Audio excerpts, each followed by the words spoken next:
Pero no te vayas que continuamos. Y hablando de nuevas semillas y formas innovadoras de desarrollo que hablábamos en la primera parte del programa, ¿qué está pasando con los jóvenes en nuestras comunidades rurales? ¿Cómo están transformando ellos el paisaje económico de nuestros territorios que hablábamos en una primera parte? Es fundamental para tener nuevas estrategias o nuevos modos de producción para evitar este tipo de situaciones de migración y demás, ¿no? Pero ¿qué está pasando aquí? ¿Cómo están transformando los jóvenes ese paisaje? Para atender mejor estos cambios y descubrir cómo las nuevas generaciones están diversificando la economía, más allá de la agricultura tradicional que siempre hemos tenido ese modelo, ¿no? Agroexportador durante años, tenemos hoy en nuestro segmento de entrevista con expertos a un invitado muy especial que nos va a explicar precisamente qué ha pasado con estas nuevas formas en los sectores rurales. Él viene a compartir sus hallazgos de investigación de su tesis titulada Cambios económicos y culturales producidos por el empleo en actividades no rurales, el caso de los jóvenes y las cooperativas de ahorro y crédito de Chibuleo. Cabe resaltar que él fue estudiante de Flaxo, de la Maestría de Investigación en Desarrollo Territorial y Rural. Pero cuéntanos más, Lenin, sobre nuestro invitado. ¿Quién es Aya Mayla? Aya Mayla es licenciado en Gerencia y Liderazgo y además es magíster en Desarrollo Territorial Rural, ¿no? Se desempeña actualmente como docente de Quichua en la Casa de las Culturas. Así que nada, te damos la bienvenida, Aya. Gracias por acompañarnos en nuestro programa y pues Hola Aya, sí, hola Aya, ¿cómo estás? Qué gusto tenerte aquí. Bueno, si quieres saludar a nuestra audiencia, te cuento que estamos en vivo. Bueno, Alipunya, Imanaya, Tukuy-Kunawan, un buen día, ¿cómo están? Un gusto estar acá y bueno, para compartir un poco lo que he hecho en los 2 últimos años de mi vida, ¿no? Este trabajo de investigación de Flaxo, ¿no? Que tiene que ver con la diversificación de actividades productivas en los territorios rurales. Qué interesante. Cuéntanos acerca de tu trabajo de tesis. ¿Por qué este tema? ¿Qué fue lo que te interesó? ¿De dónde nació esta idea de investigación? Bueno, el componente territorial, ¿no? En nuestro país es muy importante, ¿no? Dada la heterogeneidad del país, ¿no?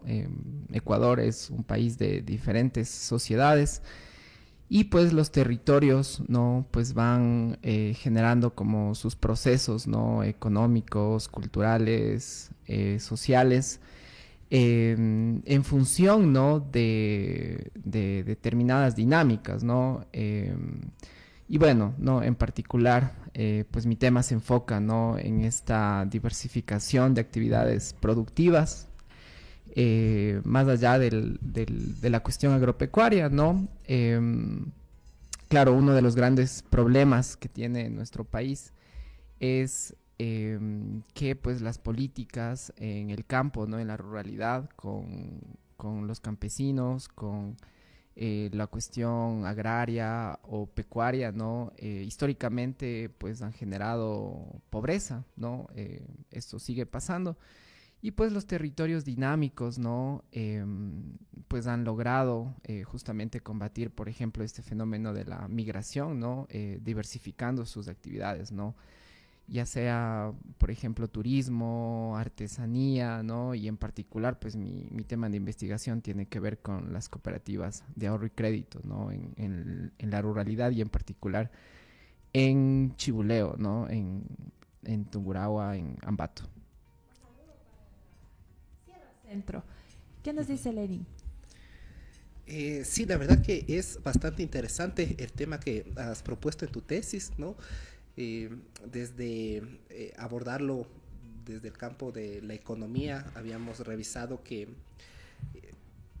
encuentras, ¿no? Interesantes hallazgos en el tema de que cambios económicos, ¿no es cierto?, logran producir cambios culturales dentro de estos territorios, ¿no? Entonces, ¿por qué crees que se producen estos cambios?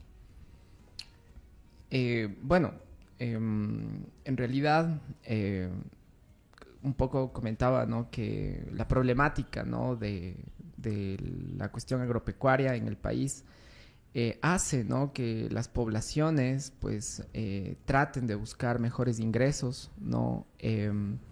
Y pues ahí, ¿no? Las cooperativas de ahorro y crédito pues tienen una influencia importante en la ruralidad, ¿no? De hecho, su target, diríamos, tiene que ver mucho con dinamizar el campo, ¿no? Dado que también, ¿no? La banca tradicional, pues generalmente lo que trata de fondear, digamos, ¿no? Es a estos sectores superavitarios y pues las comunidades, ¿no? Los territorios rurales han generado, ¿no? Estos procesos, ¿no? Cooperativos, ¿no? De asociaciones, cajas solidarias y cuestiones así que han permitido, ¿no? Fondear, ¿no? Justamente las actividades productivas, pero también, ¿no? Ha incidido en el empleo, ¿no? Entonces, en la investigación lo que se analiza es en particular, ¿no? Cómo está influyendo esa dinámica financiera, ¿no? En los jóvenes, ¿sí? Entonces, en Chibuleo, ¿no? Según los datos del censo, ¿no? Del 2022, claro, es un territorio rural, entonces todavía hay un componente agropecuario importante, ¿no? De empleo. En segundo lugar está el comercio. Y ya en tercer lugar, ¿no? De fuentes de empleo en Chibuleo, pues está jóvenes, ¿no? Dedicados a las actividades financieras. Hola, Aya, ¿qué tal? Es un gusto tenerte acá.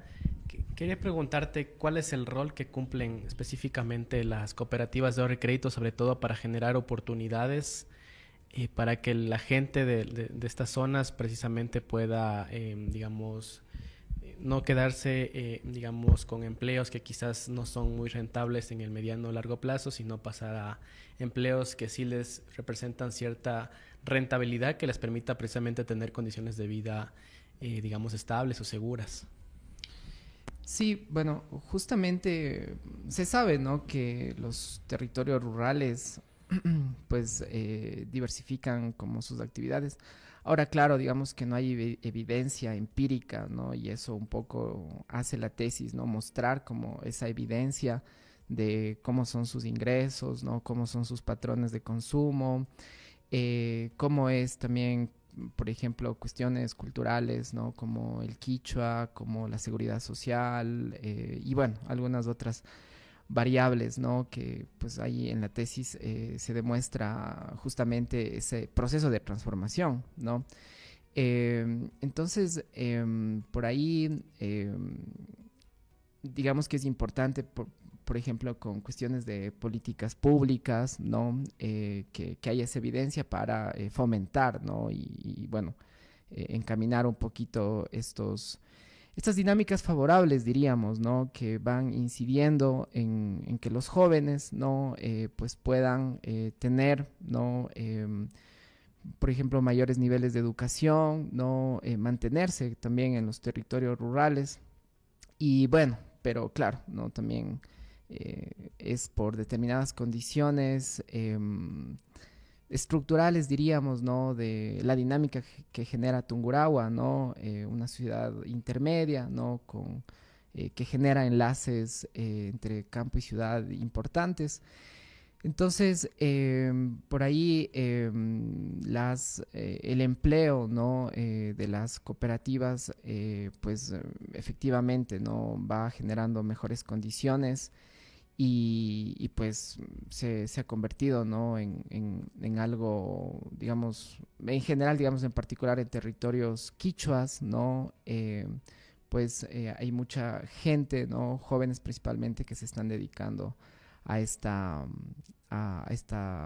actividades, ¿no? Formales. O sea, y estas mejoras en las condiciones materiales de muchos jóvenes, ¿no? ¿Cómo termina impactando en el territorio? O sea, ¿cómo se puede medir, ¿no? O palpar de que estar involucrados en un empleo dentro de un territorio rural, en un empleo no agrícola, ¿no? ¿Cómo termina teniendo impacto en sus territorios, en sus comunidades? Bueno, en sí, digamos, depende mucho de la dinámica laboral que vaya generando, ¿no? Justamente la actividad económica, ¿no? En este caso, algo que se ha podido evidenciar, ¿no? También con la investigación es de que los principios, ¿no? Del cooperativismo, ¿no? De la economía social y solidaria, pues generan, ¿no? Procesos de territorialidad en Chibuleo, ¿no? En este espacio geográfico. Entonces, por ejemplo, los jóvenes, ¿no? Que trabajan en cooperativas de ahorro y crédito, pues hacen procesos de educación financiera, ¿no? En el territorio. ¿Dentro de las escuelas de las comunidades? Dentro de las escuelas, colegios, ¿no? Por ejemplo, incentiva, ¿no? a que los niños, ¿no? O los jóvenes desde tempranas edades, pues accedan a créditos, ¿no? Entonces, tienen una incidencia, ¿no? En ese sentido, pero también fortalecen, por ejemplo, procesos culturales, ¿no? Procesos deportivos y, bueno, también un poco la dinámica, ¿no? De esta cuestión de estar dando crédito en la ruralidad, pues también genera una interacción, ¿no? Que, por ejemplo, fortalece justamente las dinámicas sociales del territorio, ¿no? Por ejemplo, con el caso del quichua, ¿no?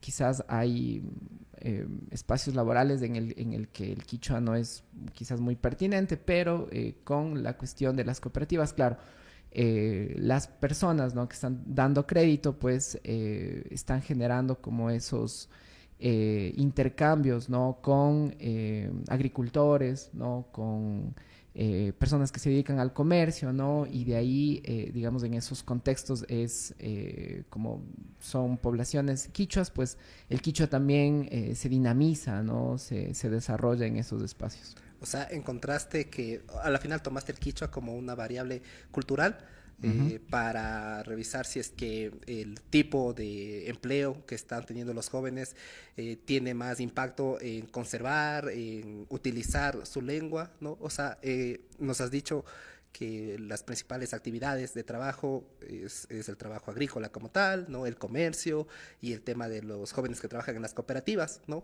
¿En cuáles de estos tres lugares, ¿no es cierto?, de estas tres formas de trabajar, encontraste más significancia con la conservación de la lengua, por ejemplo, ¿no? El uso de la lengua. Bueno, un poco también siempre la hipótesis fue de que en condiciones económicas, ¿no? Obviamente este empleo formal, ¿no? Que difiere, ¿no? De la lógica agropecuaria, ¿no? Pues por ende, ¿no? Van a tener mejores condiciones económicas, ¿no? Mayores ingresos, mayor consumo. Entonces, claro, eso se evidencia, ¿no? Con los datos del censo, ¿no? De las variables que se ha podido extraer.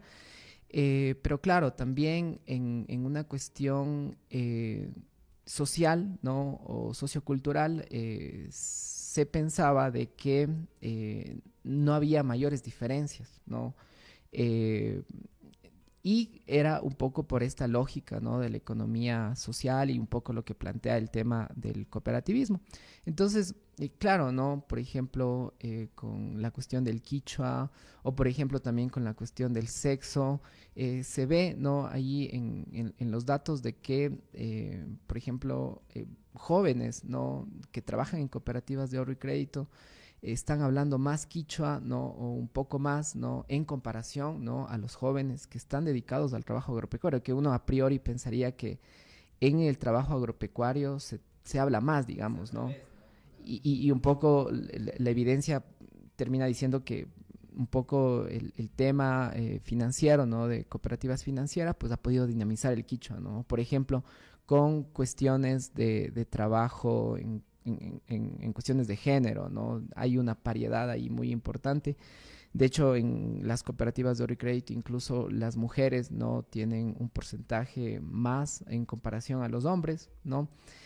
Entonces, como que eso no va dando cuenta de que por ahí las cooperativas de ahorro y crédito, pues terminan siendo como una especie de nodos, ¿no? Bastante inclusivos, ¿no? No solamente en una cuestión de generar crédito, ¿no? a sectores vulnerables, ¿no? O a sectores empobrecidos de la sociedad y de la ruralidad en particular, sino que también van generando empleo, ¿no? Y un ambiente importante, ¿no? Por ejemplo, ¿no? Con la cuestión de la vestimenta, ¿no? Las cooperativas de ahorro y crédito que nacen de Chibuleo, ¿no? Por ejemplo, Culquihuasi, Mushurruna, Chibuleo, pues, por ejemplo, la vestimenta tradicional quichua o indígena, ¿no? Lo convierten como una marca institucional, ¿no? Entonces, claro, fortalecen también la cultura, ¿no? Mediante ese tipo de políticas, digamos, empresariales, ¿no? Que tienen estas cooperativas. Oye, súper interesante lo que nos estás contando, lo de la parte de la educación financiera, súper propicia porque básicamente estábamos hablando en la primera parte del programa que uno de los problemas estructurales que tiene Ecuador es el chulco, que está en todas partes. Entonces, precisamente esto de educar a la gente financieramente, decirle que puede acceder a un crédito, darle otras opciones, es una herramienta poderosa que puede evitar que las personas, porque en el sector rural es donde más se concentra este tipo de prácticas del chulco, entonces darles a las personas otras oportunidades me parece fabuloso. Dentro de tu tesis y de los hallazgos luego que tú ya los obtuviste, ¿cómo tú calificarías esta transformación desde irnos a trabajar del campo hacia las cooperativas? ¿Es algo bueno? ¿Es algo positivo esto? ¿Y sería un arma contra los efectos de una migración y de una posible repatriación, que es lo que está sucediendo? ¿Lo verías así?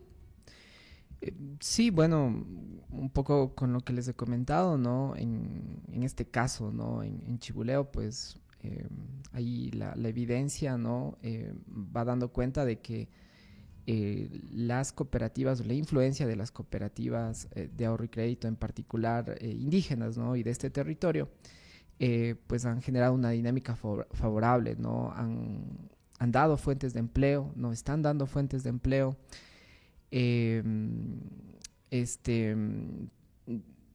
Digamos que, claro, combaten también, ¿no? Esta informalidad del chulco, ¿no? Correcto. Y bueno, digamos que es un poco por ahí, como les decía también, el target a donde van, ¿no? Las cooperativas, ¿no? Es a estos sectores de quintiles más bajos, ¿no? Los más vulnerables, podríamos decir. Claro, entonces en sí, pues están incidiendo mucho, ¿no? En el desarrollo rural, ¿no? Es súper interesante también por ahí el dato de que las ciudades intermedias, por ejemplo, Ambato, tiene casi el triple, ¿no? De cooperativas de ahorro y crédito en comparación, por ejemplo, a una ciudad grande como Guayaquil, ¿no? Guayaquil tiene unas 20 cooperativas, ¿no? Según la Superintendencia de Economía Popular y Solidaria. Y Ambato llega como a más de 50, ¿no? Wow. Entonces, por ahí efectivamente están generando, ¿no?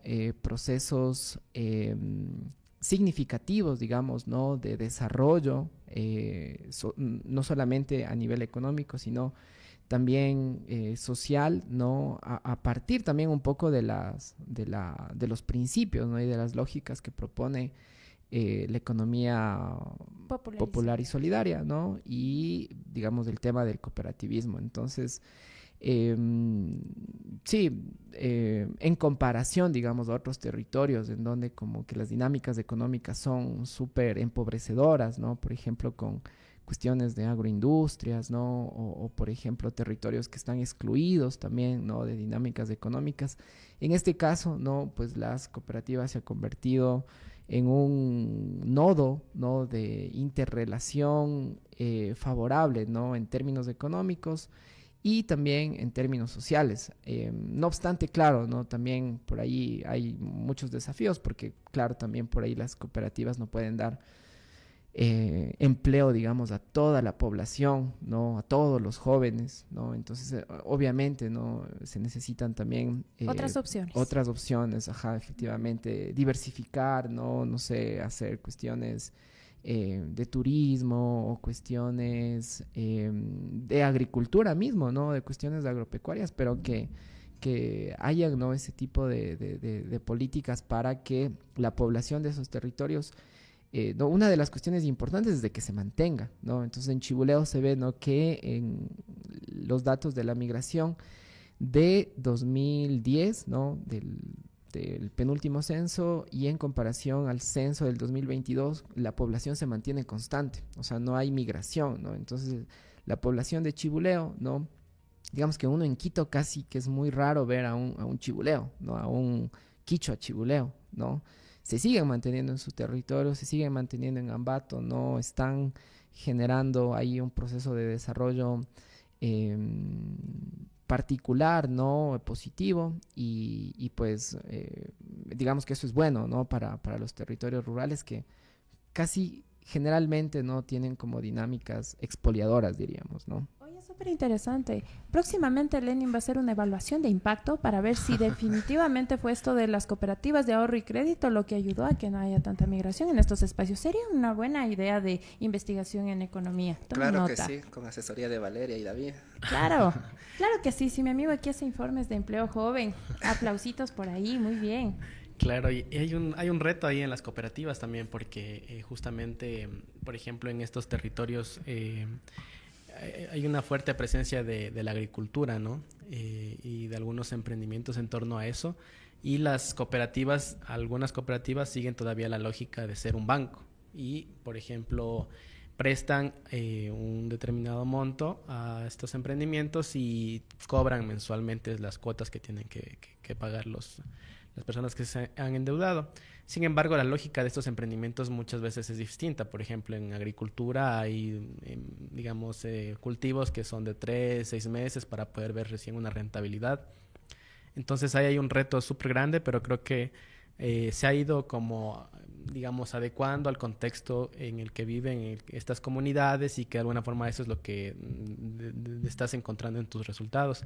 Ahora sí me llamaba la atención justamente algo que mencionas, y quería preguntarte la razón de por qué es así. Dice que los jóvenes de las cooperativas financieras tienen una alta participación comunitaria, con un enfoque sobre todo en la educación financiera, que es muy importante. Pero los jóvenes del sector agropecuario participan en el territorio, pero de manera mucho más esporádica. ¿Por qué crees que es eso, cuando la lógica nos diría que los jóvenes que están en el territorio y que se dedican a la agricultura, pues participarían de manera más dinámica en el territorio a la final, ¿no? Sí, hay cosas, ¿no?, que la investigación, ¿no?, a través de las cuestiones empíricas, pues dan cuenta de quiénes, ¿no? Porque, claro, la investigación es una comparación, ¿no?, entre los jóvenes que están dedicados a actividades agropecuarias y los jóvenes que están dedicados, ¿no?, a actividades financieras, ¿no?, en cooperativas. Entonces, claro, bueno, un poco también tiene que ver, ¿no? Hay un análisis estadístico en la tesis, ¿no?, que tiene que ver con una metodología de chi cuadrado, más o menos como tratar de correlacionar, ¿no?, así como un poco las variables que se puede extraer del censo. Pero también, pues era importante como un enfoque mixto, ¿no?, para evaluar percepciones, ¿no?, digamos, cuestiones, por ejemplo, con la vestimenta y, ¿no?, cosas que no se pueden extraer, ¿no?, con números, exacto.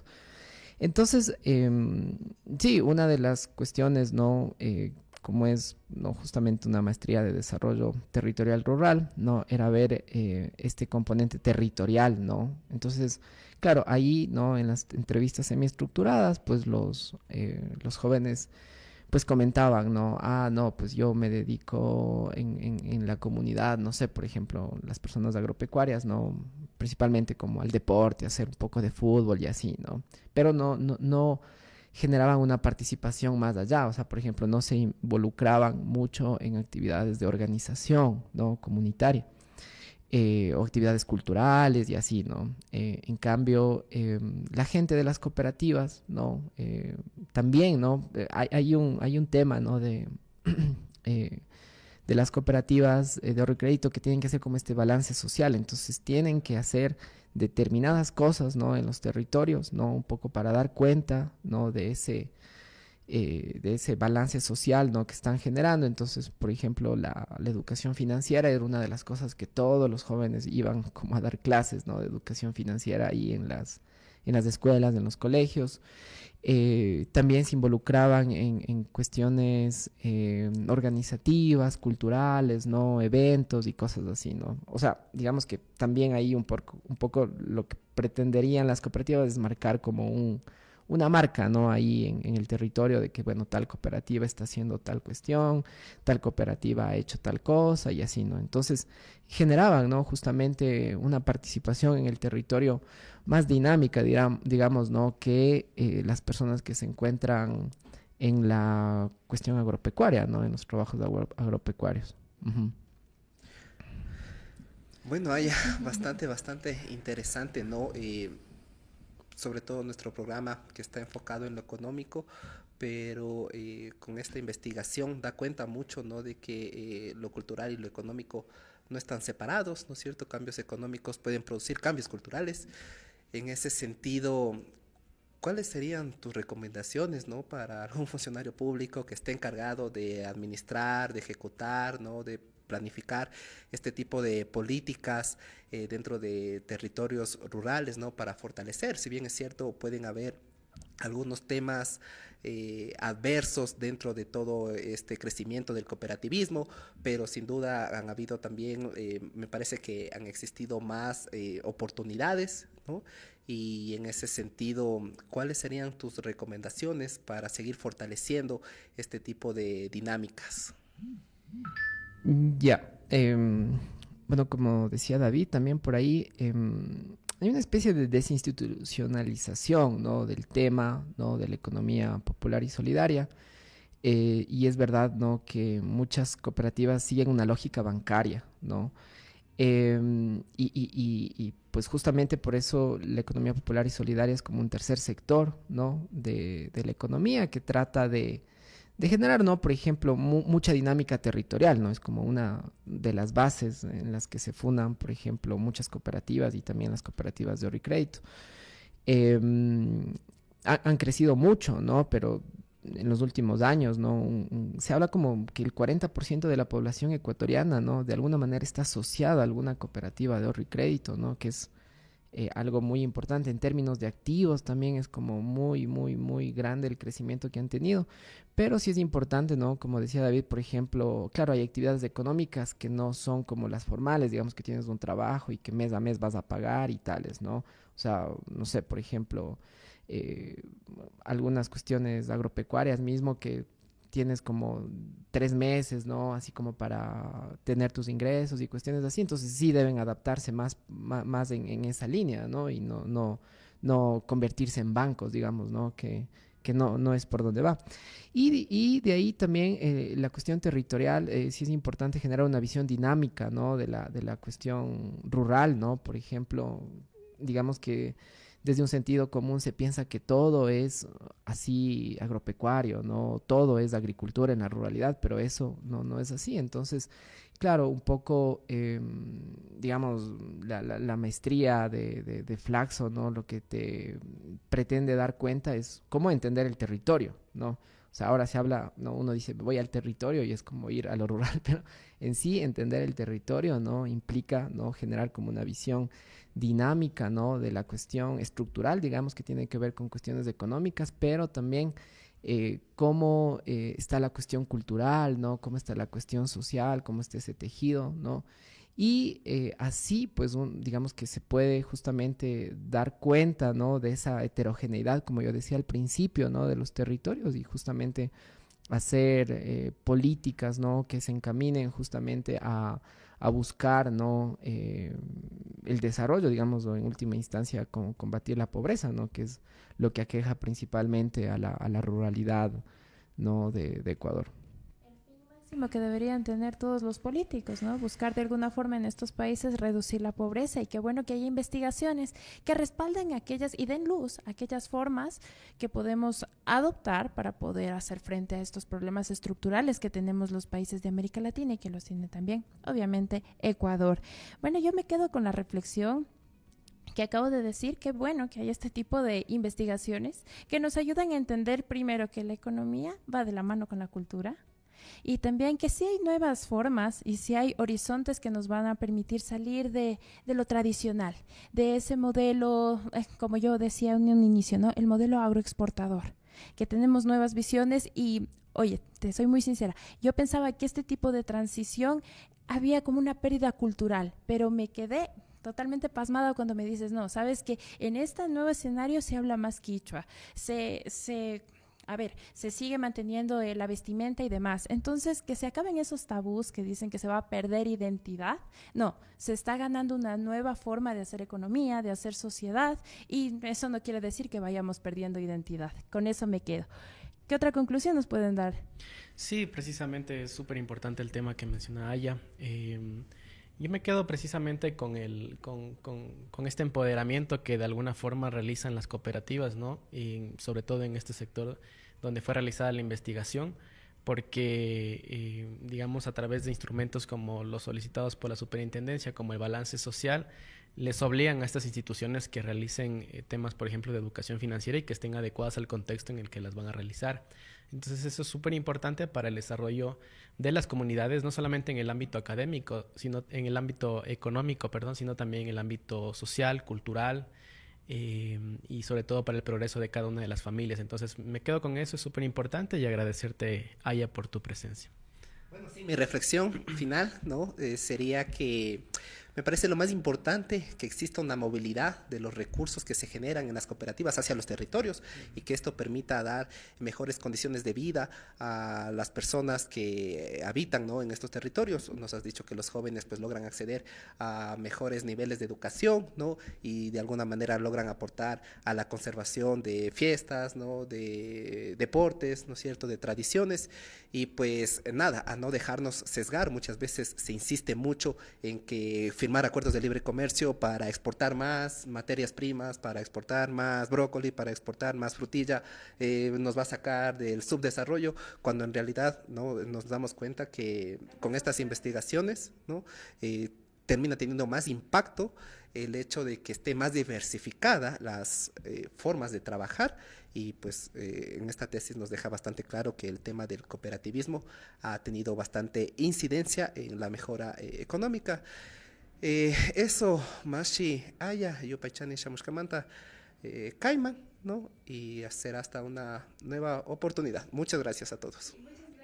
Aya, algo que le quieras decir al público que nos está viendo en vivo. Yupaychani, lean las tesis de maestrías en Flaxo, ¿no? Hay todo un repositorio digital.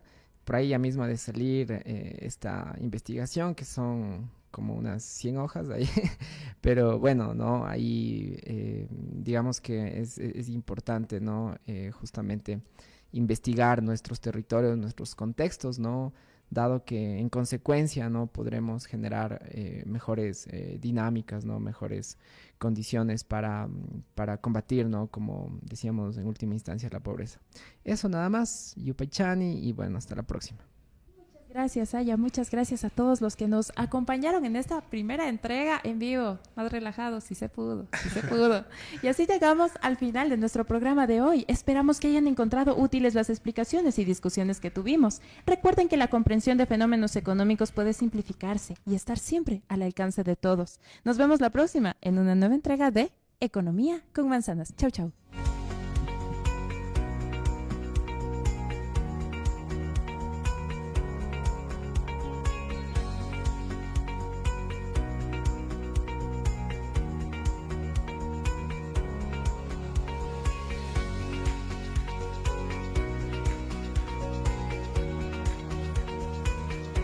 Y así hemos llegado al final de este episodio de Economía con Manzanas, donde tratamos la economía de manera sencilla y sin complicaciones. Esperamos que hayas disfrutado y sobre todo que hayas aprendido algo nuevo para entender mejor el mundo financiero. Esto fue Economía con Manzanas, el podcast donde simplificamos la economía para que todos la entendamos. Hasta la próxima.